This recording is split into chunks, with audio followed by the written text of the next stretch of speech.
ব্রাইডকে দেখতে নাকি পুরো রানীর মতো লাগছিল। হ্যাঁ, এইরকম রিভিউই আমরা ব্রাইডের শ্বশুরবাড়ি থেকে পেয়েছিলাম, আর সবাই খুবই ভালো বলছিল। তো হ্যালো সবাইকে, আমার নতুন একটা ভিডিও সবাইকে অনেক অনেক স্বাগত। দিনটা ছিল মার্চের 1 তারিখ, আর আমার ছিল একটা রিসেপশন বুকিং। যেহেতু আমার বাড়ি থেকে লোকেশান অনেকটা দূর ছিল, প্রায় 3.5-4 ঘন্টা রাস্তা। তো এখানে দেখো আমরা সকাল সকাল সবাই বেরিয়ে পড়েছি।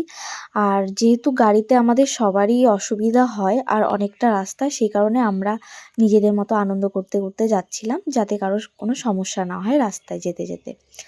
তো এখানে আমরা ব্রাইডের বাড়িতে চলে এসেছি, আর আসার পরে ওরা আমাদেরকে খাওয়ার জন্য নিয়ে গেল। যেহেতু আমরা অনেক সকালে বেরিয়েছিলাম আর এসে কাজটাও শুরু করব, তো খাওয়া দাওয়া করে এসে আমরা ব্রাইডের কাজ শুরু করে দিলাম। আর এখানে দেখো আমার ব্রাইড কোয়েল।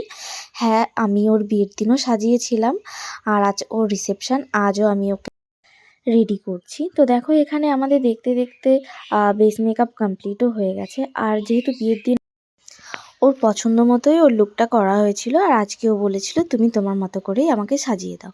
তো এখানে আমি আমার মতো করেই ওর মেকআপটা করছিলাম। ওর হেয়ার স্টাইল, মেকআপ সবটাই আমি আমার মতো করে করেছি।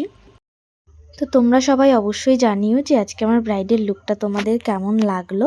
আর আমার কাজ তোমাদের ভালো লাগলে অবশ্যই তোমরা তোমাদের স্পেশাল দিনে আমাকে বুকিং করতে পারো। আর এরপরেও ছিল আমার 2টো পার্টি মেকআপ, তো সেগুলো আমি কমপ্লিট করেছি। অবশ্যই ছবি দিয়েছি, পরে সবাই জানিও যে কেমন লাগছে। আর আমার ভিডিওগুলো তোমাদের কেমন লাগছে অবশ্যই জানিও। ভিডিও ভালো লাগলে অবশ্যই লাইক করো, কমেন্ট করো, ভিডিও শেয়ার করো। আর ফেসবুক থেকে দেখলে অবশ্যই আমার পেজটা ফলো করে দিও। আর ইউটিউব থেকে দেখলে অবশ্যই আমার চ্যানেলটা সাবস্ক্রাইব করে দিও। তো দেখো এখানে আমার ব্রাইড রেডি, কতটা মিষ্টি লাগছে ওকে দেখতে। ও কিন্তু খুবই খুশি ছিল। আর তোমরা সবাই অবশ্যই জানিও তোমাদের কেমন লাগলো। আজকের ভিডিও এ অবধি, সবাইকে টাটা।